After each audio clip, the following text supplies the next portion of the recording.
नमस्कार, NB news देख रहे हैं। यहाँ पर मैं हूं आपके साथ मुस्कान। स्वागत है आप सभी का एनबी न्यूज के स्पेशल बुलेटिन उत्तराखंड के महासंग्राम में। 22 अप्रैल को गंगोत्री यमुनोत्री धाम और फिर 25 अप्रैल को केदारनाथ और 27 अप्रैल को बद्रीनाथ धाम के कपाट खुलने के साथ ही उत्तराखंड में चारधाम यात्रा की विधिवत शुरुआत हो जाएगी। चारधाम यात्रा को लेकर राज्य सरकार की ओर से पुख्ता तैयारियां की जा रही है और इसी क्रम में अब सीएम धामी के हाथ में केंद्र की सहायता भी लगी है। दरअसल केंद्र की ओर से स्वास्थ्य मंत्री मनसुख मंडाविया ने उनको यह साफ कह दिया है कि केंद्र की ओर से स्वास्थ्य सुविधाओं के लिए बेहतर जो आश्वासन है वो दिया गया है। उत्तराखंड में चारधाम यात्रा की तैयारियां जोरों पर चल रही है। आगामी 22 अप्रैल को चारधाम यात्रा शुरू हो जाएगी। एक तरफ जहां राज्य सरकार चारधाम यात्रा की तैयारियां दुरुस्त करने में लगी है, तो वहीं दूसरी तरफ प्रदेश सरकार को केंद्र से भी मदद की आस है, ताकि यात्रा में और अधिक सुविधाएं देश विदेश से आने वाले श्रद्धालुओं को दी जा सके। गौर है कि लाखों लोग अब उत्तराखंड आने के लिए और चारधाम यात्रा में शामिल होने के लिए अपना रजिस्ट्रेशन करवा चुके हैं। जाहिर सी बात है कि अब लाखों की तादाद में श्रद्धालु उत्तराखंड आएंगे, तो राज्य सरकार का फर्ज है कि उन्हें बेहतर स्वास्थ्य सेवाएं दे। इसलिए राज्य सरकार ने यात्रा मार्गों पर बेहतर स्वास्थ्य सेवा देने के लिए केंद्र सरकार से सहयोग की अपील की थी और उत्तराखंड सरकार के द्वारा की गई अपील और सहयोग की अपेक्षा पर केंद्र ने हामी भर दी है। केंद्रीय स्वास्थ्य मंत्री डॉक्टर मनसुख मंडाविया ने उत्तराखंड के दौरे के दौरान ये भरोसा दिया है कि चारधाम यात्रा को लेकर राज्य सरकार की केंद्र से जो भी अपेक्षा है वो पूरी की जाएगी और चारधाम यात्रा में आने वाले श्रद्धालुओं को समस्या से दो चार नहीं होना पड़ेगा। चारधाम यात्रा को लेकर जो बजट चारधाम यात्रा में हेल्थ मिनिस्ट्री की ओर से भारत सरकार का जो भी सहयोग मांगा जाएगा, भारत सरकार सहयोग करेगी और चारधाम यात्रा करने वाले यात्रिकों को हेल्थ की दृष्टि से कोई दिक्कत ना हो, उसके लिए पूरा ख्याल रखा जाए। गौर है कि उत्तराखंड सरकार ने चारधाम यात्रा मार्ग पर स्वास्थ्य सेवाओं से सुदृढ़ीकरण और विस्तारीकरण के लिए अन्य राज्यों से भी मेडिकल कॉलेज के स्नातकोत्तर छात्रों को यात्रा काल में चारधाम यात्रा में तैनात करने की मांग केंद्र सरकार से की थी, जिससे देश भर से उत्तराखंड आने वाले तीर्थ यात्रियों को बेहतर स्वास्थ्य सुविधाएं दी जा सके। इसके अलावा राज्य सरकार ने केंद्र से स्वास्थ्य सुविधाओं और सेवाओं के विस्तारीकरण के लिए पृथक पैकेज 500 करोड़ रुपए की मांग की थी, जिसमें चिकित्सा इकाइयों के उच्चीकरण के लिए 150 crore, Srinagar medical college lab समेत कार्डियक यूनिट, ट्रामा सेंटर और मॉड्यूलर ऑपरेटर थिएटर की स्थापना के लिए 27 करोड़, कई स्थानों पर ट्रांजिट हॉस्टल और स्वास्थ्य कुटीर की स्थापना के लिए 37 करोड़ और मानव संसाधन के वेतन भत्ते और प्रोत्साहन राशि के लिए 270 करोड़ शामिल किए गए। पिछले दिनों ही केंद्रीय स्वास्थ्य मंत्री डॉक्टर मनसुख मंडाविया की अध्यक्षता में नई दिल्ली में आयोजित बैठक में ये मांग की गई थी। आपको बता दें कि हर साल चारधाम यात्रा पर पूरे भारत वर्ष में लाखों श्रद्धालु पहुंच रहे हैं, लेकिन इन स्थानों पर समिति स्वास्थ्य सेवाओं के चलते उन्हें समुचित मदद उपलब्ध कराना संभव नहीं हो पाता। इस लिहाज से धामी सरकार ने केंद्र से ये मांग की थी कि अब केंद्रीय मंत्री ने अपने उत्तराखंड दौरे के दौरान राज्य सरकार को हर संभव मदद का आश्वासन दिया है।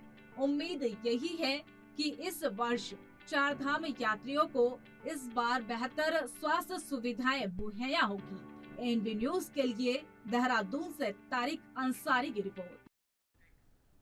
चारधाम यात्रा को लेकर तीर्थयात्री लगातार साल दर साल जो है उनकी संख्या बढ़ती जाती है। इस बार भी संख्या जो है यात्रियों की वो बढ़ने की उम्मीद जताई जा रही है और इसी को लेकर धामी सरकार लगातार पूरी तैयारियां करने की कोशिश में जुटी है। और यह कवायद है धामी सरकार की कि किसी भी प्रकार से किसी भी यात्री को किसी भी प्रकार की समस्या ना हो। इसी पर जिस तरीके से केंद्र से मदद मांगी थी धामी सरकार ने, अब केंद्र से भी आश्वासन मिल गया है। यानी डबल इंजन की सरकार ने यह साफ कर दिया है कि तीर्थ यात्रियों को किसी भी प्रकार की दुविधा नहीं होने दी जाएगी। इसी पर चर्चा की शुरुआत कर लेते हैं। तमाम गेस्ट हमारे साथ मौजूद हैं, उनका तारुफ आपसे करवा देते हैं। रविंद्र कुमार जी प्रदेश प्रवक्ता बीजेपी से हमारे साथ मौजूद हैं। प्रभाकर उनियाल जी राजनीतिक विश्लेषक के तौर पर हमारे साथ मौजूद हैं और हरीश मैकुरी जी वरिष्ठ पत्रकार के रूप में हमारे साथ मौजूद हैं। आप सभी का बहुत स्वागत है एनबी न्यूज पर। सबसे पहले मैकुरी साहब शुरुआत आपसे ही करना चाहूंगी, क्योंकि जिस तरीके से अगर हम देखते हैं तो उत्तराखंड में पर्यटन की दृष्टि से सबसे महत्वपूर्ण होती है चारधाम यात्रा, और चारधाम यात्रा जब भी शुरू होती है तो साल दर साल यात्रियों की संख्या लगातार बढ़ती है, तीर्थयात्री लगातार बढ़ते जाते हैं। पिछली बार के मुकाबले इस बार व्यवस्थाएं जो है वो सुदृढ़ करने की कोशिश की जा रही है। किस तरीके से आप देख रहे हैं?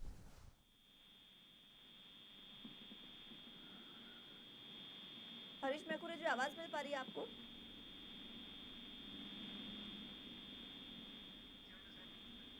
चलिए, संपर्क उनसे टूट चुका है। प्रभाकर उनियाल जी, आपको आवाज मिल पा रही है जी? आप किस तरीके से इसे देखते हैं? क्योंकि जब हम देखते हैं चारधाम यात्रा को तो कई बार ये तस्वीरें सामने आती है कि वहां पर चाहे कचरा है, क्योंकि पॉइंट पॉइंट पर कई बार पिछली बार देखा गया कि स्वास्थ्य जो है वो चेकअप के लिए वहां पर लोग नहीं थे, डॉक्टर्स की कुछ कमी दिखाई दी। इस बार केंद्र से भी आश्वासन, केंद्र से भी मदद मांगी गई है कि स्वास्थ्य में किसी भी प्रकार की कमी नहीं आने दी जाएगी। देखिए मुस्कान जी, इस यात्रा के चार मुख्य पक्ष होते हैं। एक तो यातायात का जो साधन है, चाहे पैदल यात्रा के हों, चाहे बस हो, टैक्सी हो, जीप हो, जो भी है, तो उस पर निर्भर। दूसरा, वहाँ लोगों के ठहरने की, रुकने की व्यवस्था। तीसरी बात खान पान, भोजन है, उनकी आवश्यक सुविधा, उनकी व्यवस्था। और चौथी और सबसे महत्वपूर्ण बात है स्वास्थ्य की व्यवस्था। स्वास्थ्य वाले मामले में ये बहुत से वर्षों में पिछले देखते हैं कि जो अधिक आयु वर्ग के लोग हैं, या हृदय के बीमारियों के रोगी हैं, या दमा के रोगी हैं, उनमें से कुछ लोगों का वहाँ पर मृत्यु हुई है।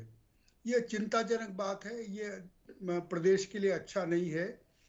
तो स्वास्थ्य पर अधिक ध्यान दिया जाना चाहिए। और केंद्रीय स्वास्थ्य मंत्री इसमें, क्योंकि वो आए हैं, उन्होंने देखा है, और प्रदेश सरकार ने भी निर्णय लिया है कि स्वास्थ्य एटीएम जगह जगह लगाए जाएंगे, यानी तुरंत ही जो मूलभूत सुविधाएं हैं, आवश्यक सुविधाएं हैं, यात्रियों को मिलती रहे। और दो बातों पर फोकस किया है वर्तमान सरकार ने।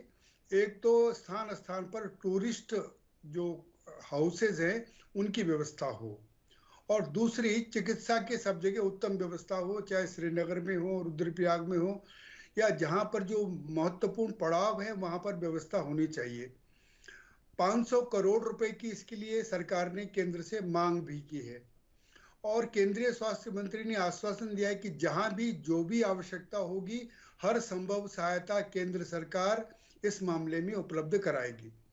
और केंद्र सरकार के मामले में पिछले कई वर्षों में, विशेषकर प्रधानमंत्री बनने के बाद, नरेंद्र मोदी जी का जो उत्तराखंड के प्रति लगाव है, धार्मिक स्थानों के प्रति लगाव है, यहाँ की विशेष चिंता करते हैं, यहाँ के बारे में पूछताछ करते रहते हैं, तो उसको देखते हुए भी केंद्र सरकार पूरा इसमें सहयोग प्रदान करेगी, ऐसा विश्वास किया जा सकता है। तो यदि स्वास्थ्य की व्यवस्थाएं उत्तम हो जाती हैं, लोगों के। ठीक है उनियाल साहब, एक बार फिर से मैं लौटूंगी आपके पास, चर्चा की शुरुआत एक बार फिर से करेंगे। इस बीच दिल्ली के सीएम क्या कुछ कह रहे हैं वो आपको सुना देते हैं। अब बहुत कम हो गया, इक्के लोग ही जाते हैं। इसका क्या स्टेटस है अपना? सब बूस्टर डोज अब नो लॉन्गर एडुकेटेड, और अब जो है नहीं लगाई जाती है। चलिए, चर्चा की शुरुआत एक बार फिर से कर लेते हैं। रविंद्र जी, आपके पास मैं आना चाहूंगी। जिस तरीके से धामी सरकार लगातार प्रयास कर रही है कि चारधाम यात्रा में सभी तीर्थयात्रियों को सुविधाएं दी जाए, पिछली बार विपक्ष लगातार सवाल उठाता रहा है कि कोई ना कोई कमी रह जाती है यात्रा में। इस बार धामी सरकार लगातार कार्य कर रही है, अब केंद्र से भी आश्वासन मिल गया है, किस तरीके की तैयारियां? देखिए, चार धाम यात्रा हमारे प्रदेश के लिए आर्थिकी के साथ साथ कहीं ना कहीं हमारी जो प्रदेश की छवि को दूर दराज क्षेत्रों में, यहाँ तक कि देश के विभिन्न हिस्सों से लेकर विदेशों तक में हमारी छवि को कहीं ना कहीं प्रदर्शित करती है, हमारी संस्कृति को पहुंचाने का काम करती है। हमारी देवभूमि में श्रद्धालु के रूप में आए ऐसे भक्त जनों को हमारी सेवा करने का जो प्रदेश द्वारा मौका मिलता है, उससे कहीं ना कहीं हमारी प्रदेश की छवि जो है वह एक आकार लेती है, जिसके कारण हमारे प्रदेश को कहीं ना कहीं आवश्यक रूप से लाभ पहुंचने का काम करता है, चाहे वो तीर्थाटन के में हो, चाहे पर्यटन में हो। और ऐसे ही कुछ क्षेत्रों में जब कुछ ऐसे श्रद्धालु जनों के रूप में कई बड़े इंडस्ट्रीज हो या बड़े ऊंचे पदों पर बैठे हुए वह लोग हों, जब हमारे यहाँ आते हैं तो उनको कहीं ना कहीं यात्रा के दौरान उनके कहीं ना कहीं कोई माइंड में हमारे प्रदेश में निवेश को लेके भी छवि बनती है।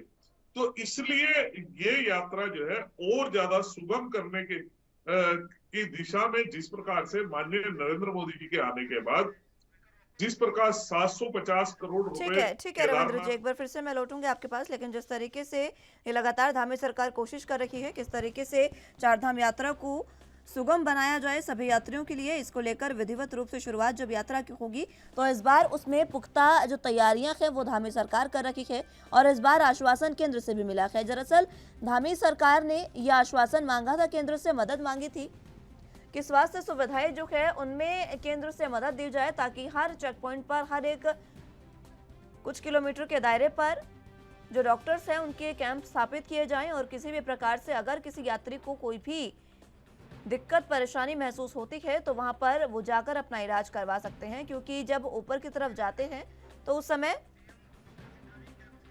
ऑक्सीजन की कमी रहती है। रविंद्र जी अपनी बात पूरी करिएगा।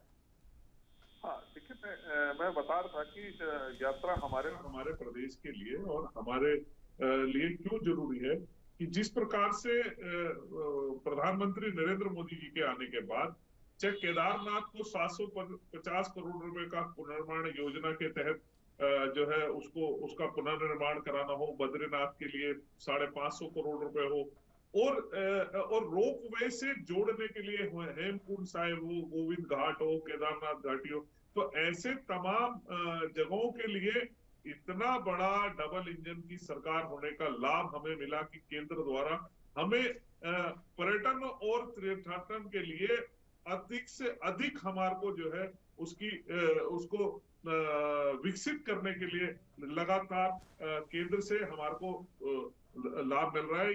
और आज जिस प्रकार से हमें जो है स्वास्थ्य मंत्री ने भी, केंद्रीय स्वास्थ्य मंत्री ने भी आश्वासन दिया कि आपको पूरी जो है उसका केंद्र का पूरी सहायता दी जाएगी आपको यात्रा के लिए, तो कहीं ना कहीं ये धन्यवाद मैं एक प्रदेश का नागरिक होने के नाते केंद्र सरकार का और खास करके स्वास्थ्य मंत्री मनसुख भाई का धन्यवाद करूंगा कि उन्होंने एक बहुत बड़ा जो हमारा यात्रा जो पूरे देश को और पूरी दुनिया को हमारे प्रदेश को से जोड़ दिया आके, उसके लिए आपने इतना बड़ा हृदय दिखाया, इतना बड़ा दिल दिखाया, जो लगातार केंद्र का लगातार हमारे प्रदेश के चारों धाम के लिए जिस प्रकार की आस्था है केंद्र की बैठी हुई सरकार की, जो लगातार निर्माण कर रही है।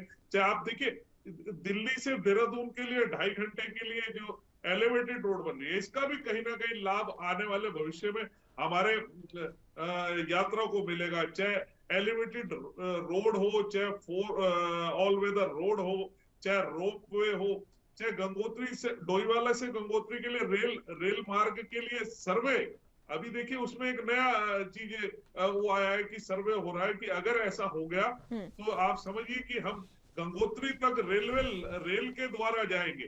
तो ये जिस प्रकार से केंद्र द्वारा और माननीय प्रदेश में हमारे धामी जी के द्वारा के नेतृत्व में सरकार काम कर रही है, वो कहीं ना कहीं पर्यटन और तीर्थाटन को लेके बहुत सक्रिय है, क्योंकि इससे हमारे प्रदेश का कहीं ना कहीं हमारी प्रदेश की छवि और हमारे प्रदेश को विकसित करने में बहुत बड़ा योगदान देने वाली है। उसके पीछे का ध्येय यही है कि यहाँ आने वाले यात्रियों को पूर्ण रूप से सुविधा, और पिछली जो कभी हमारी रह गई पिछले बार की यात्रा में, क्योंकि कोविड के बाद यात्रा खुली थी, अत्यधिक संख्या में लोग आ गए थे, फिर भी कहीं ना कहीं हम यात्रा को सफलतापूर्वक, कुछ हमारे को सीखने का मौका मिला, जो इस बार उन गलतियों को शायद नहीं होने की, उसमें और ज्यादा विकसित करके हम आने वाले यात्रियों को कहीं ना कहीं सुविधा के साथ यात्रा कराने का काम करेंगे।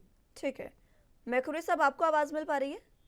जी मिल रही जी, जिस तरीके से अभी रविंद्र जी ने जिक्र किया कि पिछली बार की जो यात्रा थी कोरोना की वजह से उसमें कुछ खामियां रही, कोरोना के केसेस जो है वो अभी बढ़ते नजर आ रहे हैं, धीरे धीरे कोरोना के केस जो हैं वो सामने आ रहे हैं। अब ऐसे में चुनौती सरकार के लिए अभी भी है, हालांकि स्वास्थ्य सुविधाओं के लिए केंद्र से मदद मांगी थी, आश्वासन भी मिल गया है और मदद भी मिलेगी, लेकिन चुनौतियां किस प्रकार की देखते हैं आप? मुस्कान जी, पिछली बार बद्रीनाथ में करीब 40 लाख यात्री आए, केदारनाथ में 16 लाख यात्री आए, गंगोत्री में 9 लाख यात्री आए और यमुनोत्री में 6 लाख यात्री आए। तो उत्तराखंड की जो आधा इकोनॉमी है वो पर्यटन पर, खासकर जो है टेम्पल के जो पर्यटन है उस पर डिपेंड करती है उत्तराखंड की जो इकोनॉमी। तो ये न केवल उत्तराखंड में पर्यटन की दृष्टि से बल्कि आर्थिक दृष्टि से भी हमारी जो 4 धाम यात्रा है वो उत्तराखंड की बैकबोन है। तो इससे 2 काम होते हैं, एक तो पूरे देश विदेश के यात्री उत्तराखंड से रूबरू होते हैं, उत्तराखंड को जानते समझते हैं, दूसरा उत्तराखंड भी उनको देखता है, पूरे देश के साथ हमारा तारतम्य जुड़ता है, दुनिया से जुड़ता है। उस दृष्टि से ये 4 धाम यात्रा बड़ी महत्वपूर्ण है। और कुछ स्वास्थ्य की दृष्टि से हम लोग अभी काफी पीछे थे, तो उस हिसाब से जो 500 करोड़ की हमको केंद्र के जो स्वास्थ्य मंत्री है मनसुख जी, उन्होंने जो स्वीकृति दी है वो बड़ा एक तरह से मील का पत्थर होगा, और उससे जो यहाँ पर आधारभूत ढांचा है स्वास्थ्य विभाग का वो खड़ा हो सकेगा। उत्तराखंड में डॉक्टरों की भी अब तक कमी थी, लेकिन अब लगभग जो डॉक्टर हैं, बेसिक मतलब फिजिशियन है, सामान्य जो जनरल डॉक्टर हैं वो तो आ गए हैं, कुछ स्पेशलिस्ट की अभी भी कमी बनी हुई है, तो उस पर शायद सरकार प्रयास करेगी। केदारनाथ के लिए जो रोपवे बन रहा है वो भी मील का पत्थर बनेगा, उसे एक तो हेलीकॉप्टर का जो शोरगुल है वो कम हो जाएगा, और दूसरे जो पैदल यात्रा है वो कम होने से केदारनाथ में भी जो पिछली बार 15 लाख यात्री आए, 2024 में जब रोपवे का उद्घाटन होगा तो और ज्यादा यात्री आएंगे।